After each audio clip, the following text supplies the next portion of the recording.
thought on this speech tonight? How high stakes a thing is this for the president? Well, I think it's pretty high stakes. I think he has to do a couple things. The first thing he has to do is explain exactly what is going on right now on the ground. Obviously, the country is transfixed by this. They see that image on cable news all day, and I think they want to know what is going on right now to stop the leak. So I think that's priority number one. I think number two is looking at how to protect the people on the Gulf that have already been harmed by this environmentally and economically. So I think he has to outline that, outline the claims process, so the people down there in the Gulf. And then I think thirdly is the long-term plan. What does this mean for America's energy policy in the future? And how do we prevent something like this from happening again? I think it was Rahm Emanuel who once said that a crisis is a terrible thing to waste.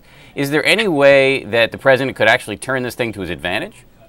Well, I think that is the big question, and whether he can harness this as an event to move towards his direction on energy policy. But I think you're already seeing some dividing lines on Capitol Hill between Democrats on how they want to pursue energy policy. You hear some Democrats say, look, like Senator Kerry, who say we've got to bring this to the floor. This is the perfect opportunity to make the case why we have to wean ourselves off of oil.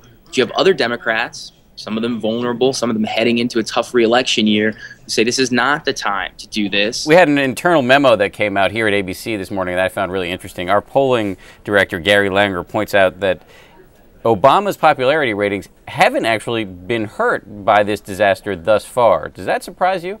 I mean, I think it does. I think if you're the White House and you're looking at popularity numbers that have stayed pretty stable over the last month, you've got to be pretty happy with that, considering the catastrophic, visuals that we've seen. The visuals are just astounding and tough to watch. I mean, people are saying they don't even want to see it. So I think if you're the White House and see those numbers, you've got to be pretty happy.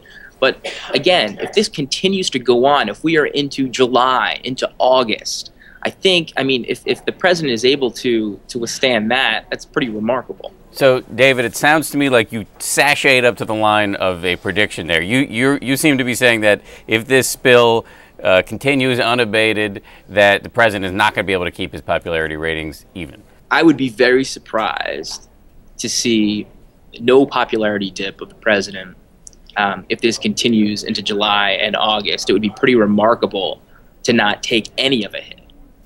Unless he does a sort of wag the dog type of thing and launches an attack somewhere. Right.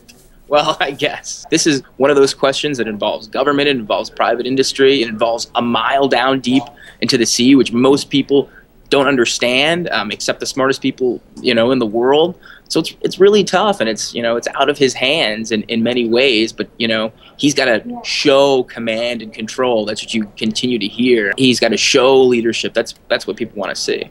David, if I get fired from my Wag the Dog comment, can I come work at Politico? What do you think? I'll throw that out for you. Excellent. Appreciate it, David. Thank you very much. Thank you.